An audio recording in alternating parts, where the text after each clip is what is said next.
We're going to defend it and continue to fight for French across the country. Thank you. The honourable member for Barrie-Innisfil.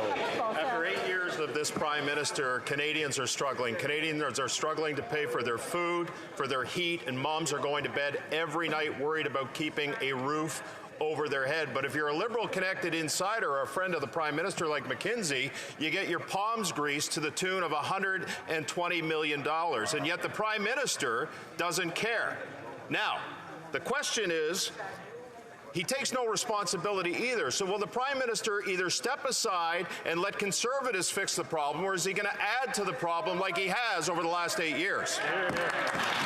The Honourable Government House Leader. First of all, Mr. Speaker, it is Canadians who decide who gets to sit in government, not Conservative MPs. The second point that I would make, Mr. Speaker, is that the member is suggesting that they would engage in political interference and interfere with the independent arm's-length process to engage contracts. Canada has one of the highest standards in the world in how contracts are engaged in. Those decisions are made without political interference, and I find it disturbing that the Conservatives continue coming back saying that they would, that's what I'm hearing, politically interfere and make decisions about what the public servants engage in terms of contracts. Member for Sturgeon River Parkland. Well, Mr. Speaker, Canada's professional and independent public service is the backbone of our federal government.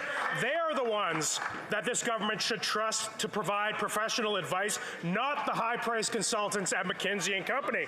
And yet, this Liberal government has awarded at least $120 million in contracts to McKinsey, undermining our hard-working public servants by creating a legion of shadow consultants who are not accountable to Canadians, but their shareholders. Why does this Liberal government trust foreign consulting firms more than our own professional public service? The Honourable Government House Leader.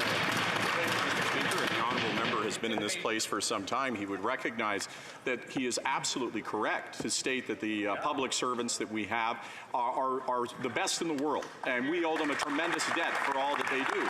And that is why we ensure that they are the ones who actually make the decisions with respect to those contracts. Those are made at arm's length. The reality is that one day the Conservatives are trying to cook these conspiracies and talk about shadow whatever they're talking about. The other day they're talking about Dominic Barton, the former campaign manager to Stephen Harper, saying that he's right and he should be lauded as one a great Canadian. So I don't know what they're talking about over there, Mr. Speaker.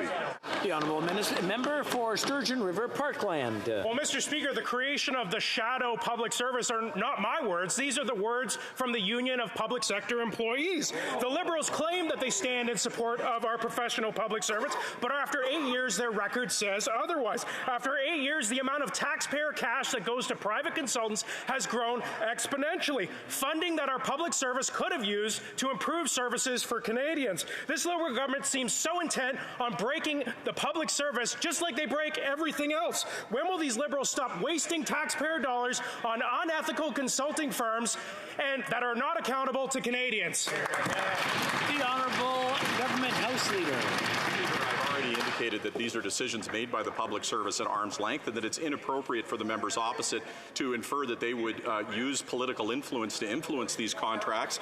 But I will talk about what has grown since the Conservatives have left power and we've had the opportunity to serve Canadians. As I indicated earlier, there are more than 2 million, there's almost 2 million people more who have jobs today than when the Conservatives were in power. 2.7 million less in poverty, hundreds of thousands of children, hundreds of thousands of seniors who are not in poverty today. That is what's improved. That is what's changed since the Conservatives left power. The Honourable Member for Pontiac.